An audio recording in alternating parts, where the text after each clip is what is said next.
the spaces in between. $400 a day. I was 22 years old. I'd just been given a badge and a gun, and with my wages and benefits, it was $400 a day for me to be terrible at my job. I had to learn everything. Somebody had to tell me to iron my shirt and shine my boots so I looked like a professional. And thankfully, I recognized early how terrible I was, because I made it my goal every day to start at a sprint and never let up, to take every overtime opportunity and every call out and make sure that the taxpayers got their $400 worth. And for all the mistakes that I made, I kept showing up, and the old timers with their graying hair and the bags under their eyes and their skin starting to sag, they recognized that I cared and that I wanted to be better, and they started mentoring me. And they taught me everything. They taught me the law, they taught me policy, they taught me tactics, and importantly, they taught me how to take care of my own mind so that I would be able to be there to help others in their moments of need. And the advice that they gave me as I get near the end of my career and I see the bags under my eyes and I see my hair starting to go gray, I recognize it's now my time to make sure that others hear that same information so that they can have the same opportunities I've been given. Early on, I learned it's okay to be okay. In these big, stressful moments, it's okay if you're okay. We only control the process. We can only control our part. We can't control the outcome. And when there's a big stimulus, before you respond, there's a pause. And in that space, you have the opportunity to choose how you respond. When I was a deputy working afternoon shifts down in Big Sky, I got called with my partner to look for a suicidal man.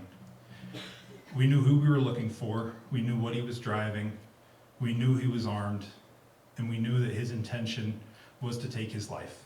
And our job was to find him, attempt to intervene, and give him the opportunity to see another day.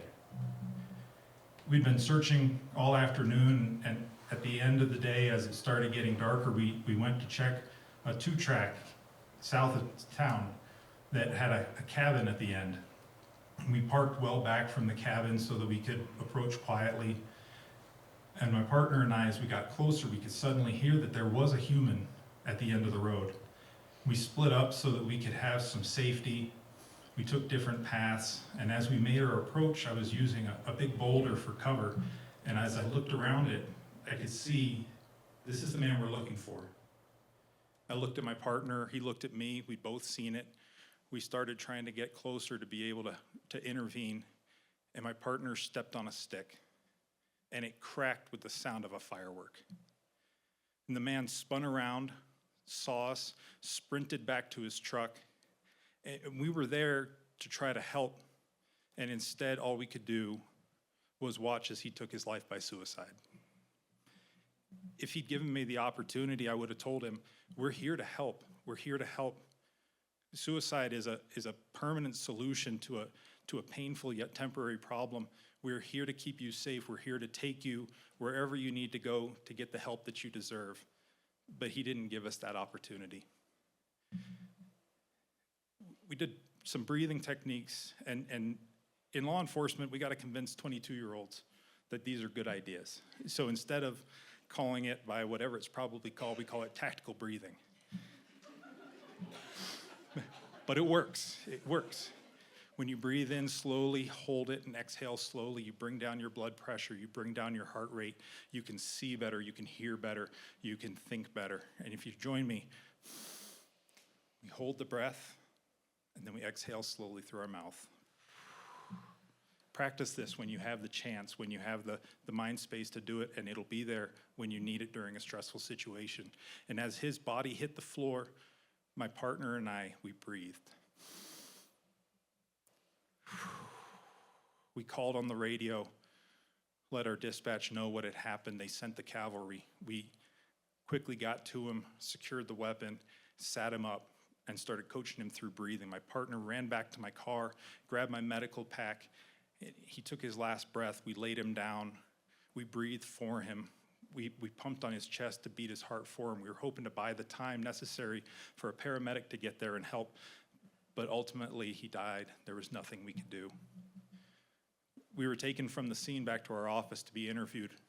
What happened? What did you see? What happened next? And my partners, they were really kind to us. They asked us, how are you doing? But nobody told me how I was supposed to feel. They let me have the space to choose my own response. When I think about this call, I can still picture it when I drive by the place. I see it every time. But what I think about is I controlled the process. I did everything in my power to set this up for success, to set this up so that he could get the help that he needed. The outcome is not what I wanted. The outcome is not what I want for anybody. But I didn't make that decision for him, and I don't own that part. And so when I think about how I respond to this extreme stimulus, what I think is I can be proud of my process. I can be sad for the place that his life took him to end it this way, but I can't own what's not mine, and I can feel okay with feeling okay. And my hope for everybody is that when you have these moments, you can pause, you can breathe, you can control what you can control, and you can choose how you want to respond.